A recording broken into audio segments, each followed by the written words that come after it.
Como es ingeniero, muy buenas tardes. El día de hoy vamos a exponer el tema número 27, que se trata de lo que son los campos magnéticos y las fuerzas magnéticas. Vamos a empezar analizando los puntos a tomar en cuenta en esta exposición.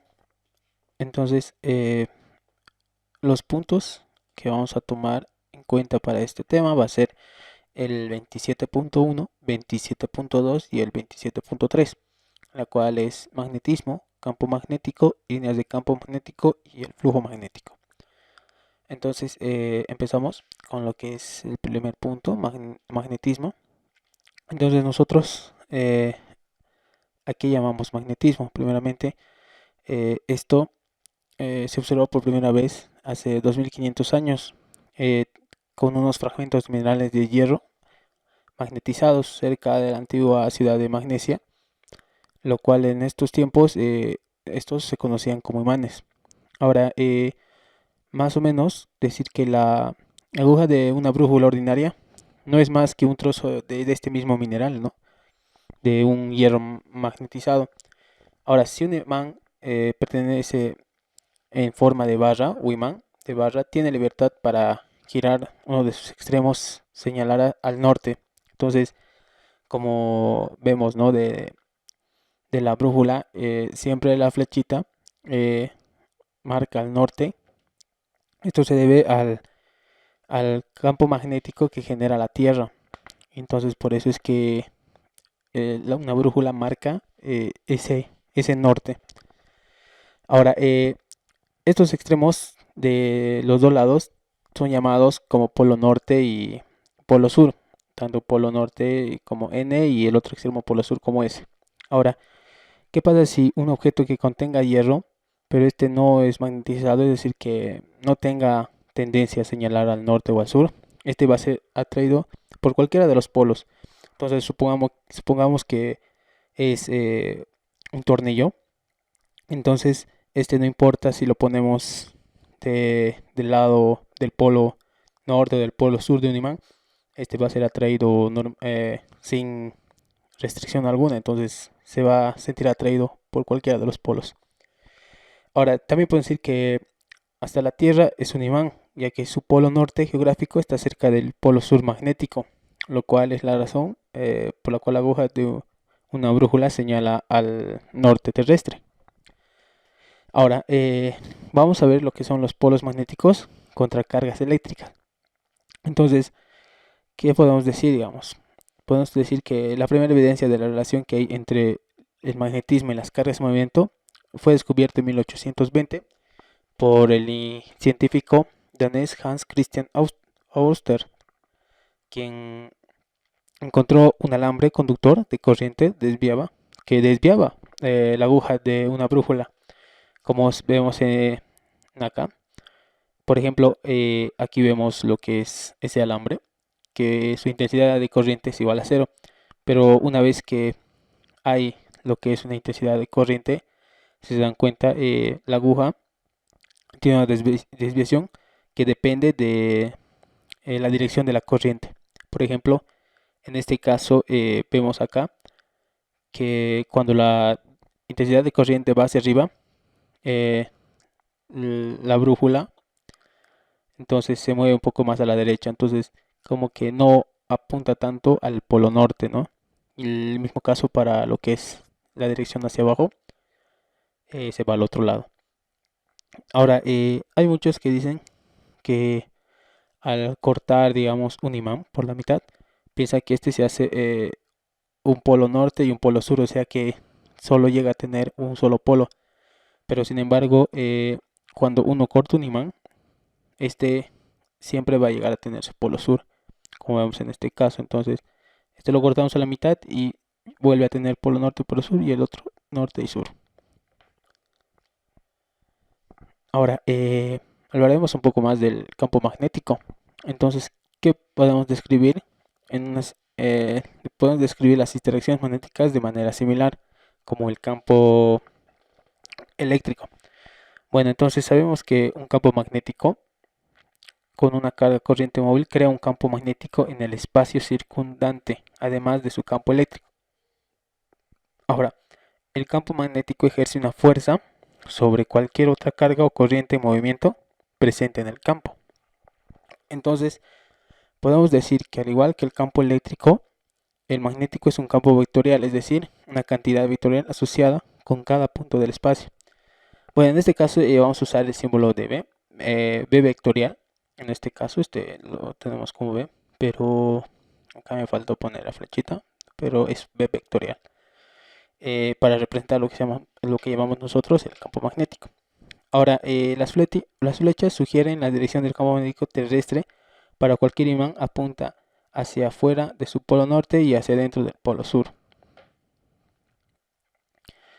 Ahora vamos a hablar un poco de lo que se llaman las fuerzas magnéticas sobre cargas móviles. Ahora, para tener en cuenta esto siempre hay que tomar 4 características esenciales en este caso. Entonces, ¿qué decimos primero?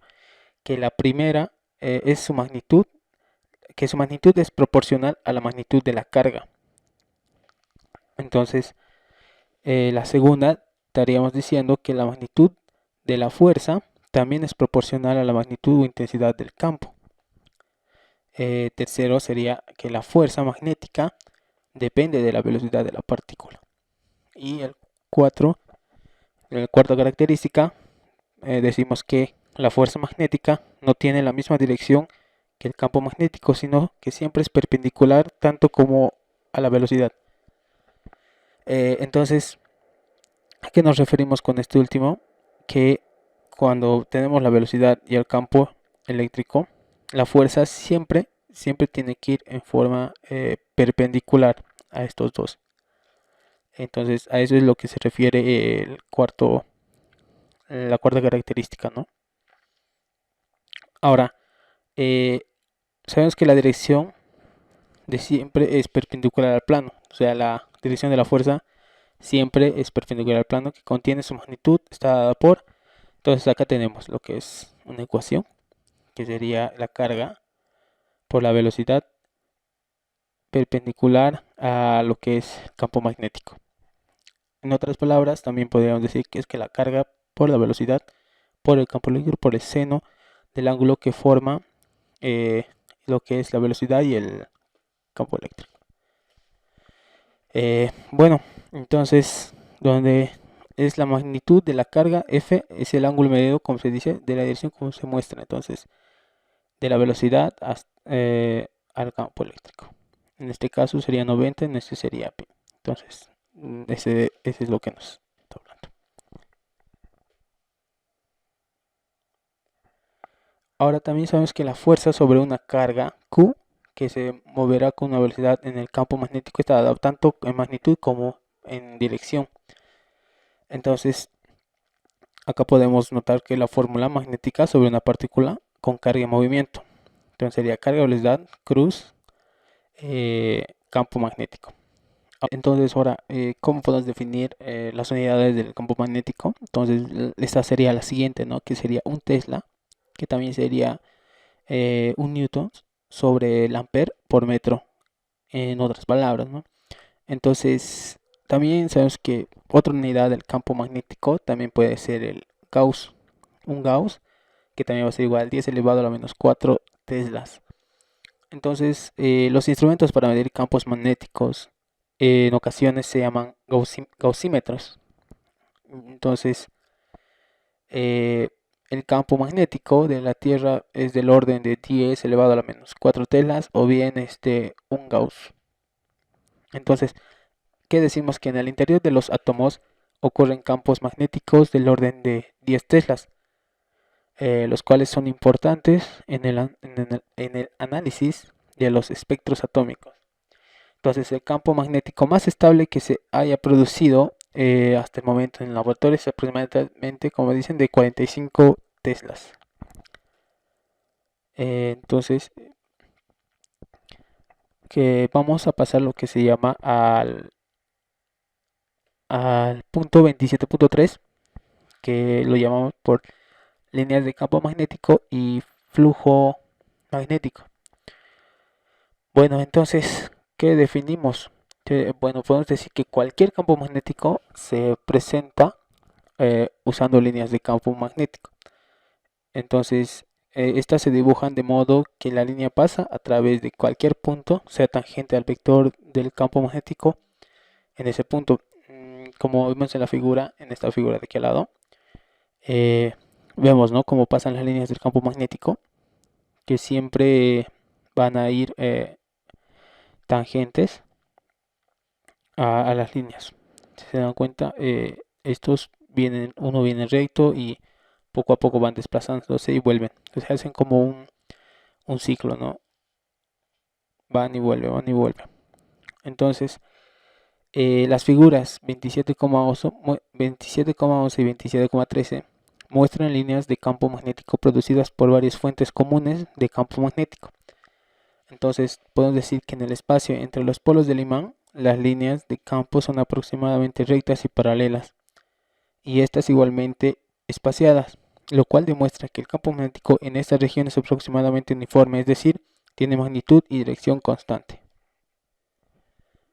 Ahora, otro caso también sería las limaduras de hierro, como las agujas de brújula. Estas tienden a alinearse con las líneas del campo magnético, por lo que brindan una forma sencilla para visualizar las líneas de campo magnético. Como vamos a ver aquí en las siguientes imágenes, como podemos ver en diferentes tipos de barras cargadas o alambres cargados doblados con diferente forma, el campo magnético llega a tener diferente movimiento. Entonces, por ejemplo, en el campo magnético de un imán en forma de C, entre los polos magnéticos paralelos y planos, el campo magnético es casi uniforme. Cuando estamos en forma de C, ¿no? Fíjense, el campo magnético en esta parte no es muy, se diría, no se separa mucho, es más un poco uniforme. Después todos están rectos, entonces la variación acá no es mucha. Ahora, en este caso, en el campo magnético de un alambre recto que conduce corriente, una intensidad de corriente en este caso, sabemos, si se dan cuenta, en una intensidad de corriente, el campo magnético se comporta, se diría, afuera de la intensidad, o sea, lo rodea. Si se dan cuenta, cada uno hay círculo, círculo. Entonces, y a esto puede seguir más todavía. Entonces, como ejemplo, ponemos 4, pero más o menos esta es la idea, ¿no?, de cómo es que se comporta el campo eléctrico en una barra con una intensidad de corriente. Ahora, si analizamos el B, este ya tiene una forma más o menos, forma de anillo, pero separado, ¿no?, con una entrada y una salida. Entonces, ¿qué vemos acá? En este caso, para la intensidad de corriente, el campo magnético se comporta de esta manera. Entonces, especialmente campo de un imán de barra, entonces esta sería cómo es que se comportaría en este caso el campo magnético. Más o menos sería parecido a un imán, más o menos. Ahora, en este otro, se dan cuenta, tiene varias intensidad de corriente, pero de una forma más alargada. Entonces acá ya es muy diferente en cómo se comporta el campo eléctrico. Ahora, como decíamos, ¿no?, las limaduras de hierro, que estas se comportan son más fáciles de ver a la vista de una persona, cómo es que se mueve. Por ejemplo, se le pone limaduras de hierro y por abajo, digamos, ponemos unos imanes. Entonces ahí vemos cómo es que el campo magnético se está comportando en este caso. Entonces vemos ahí, siempre va de norte a sur y los demás a veces se van a los costados. Ahora vamos a hablar más o menos del flujo magnético y ley de Gauss del magnetismo. Entonces, podemos definir flujo magnético con esta abreviatura. Quiere decir que a través de una superficie, al igual que definimos el flujo eléctrico en relación con la ley de Gauss, el flujo magnético total a través de la superficie es la suma de las contribuciones de los elementos de área individuales. Entonces podemos notar que esta sería como que una ecuación ya integrándola, que sería la integral de campo magnético por diferencial de área. Entonces esto se le llamaría flujo magnético a través de una superficie. Como vemos en este caso, queremos ver el flujo magnético justo en esta superficie y tomamos un diferencial de área. Más o menos como lo hacíamos con lo que es ley de Gauss. Tomamos una superficie diferencial de área, depende, digamos, si queríamos tomar diferencial de área, diferencial de L o una diferencial de volumen. Ahora, en el caso especial en que el campo magnético sea uniforme sobre la superficie de un plano con el área total, entonces el flujo magnético son los mismos en todos los puntos de la superficie. Entonces aquí tenemos cuando el campo magnético es uniforme sobre la superficie de un plano. Entonces acá podemos notar que esta sería su fórmula. Perdón. Ahora, la unidad en sistema internacional para el flujo magnético, dada por igual del campo magnético, sería un Tesla. Pero a este lo multiplicamos por el área en metros cuadrados, que esta unidad lo llamamos Weber. Entonces un Weber sería unidades del flujo magnético. Bueno, esto sería en honor al alemán Müller-Weber. Entonces acá vemos, ¿no? Weber es igual a un Tesla por metro cuadrado. Como así también mismo un Tesla sabemos que es Newton sobre ampere por metro. Entonces por lo que también podemos decir que un Weber va a ser igual a un Tesla por metro cuadrado o un Newton por metro sobre ampere. Entonces esto podemos tomar a la hora de hacer los ejercicios. Entonces esta sería la parte de mi exposición. Ahora vamos a pasar a lo que son la parte de los ejercicios de estos 3 puntos. Vamos a tomar 2 ejemplos o 2 ejercicios.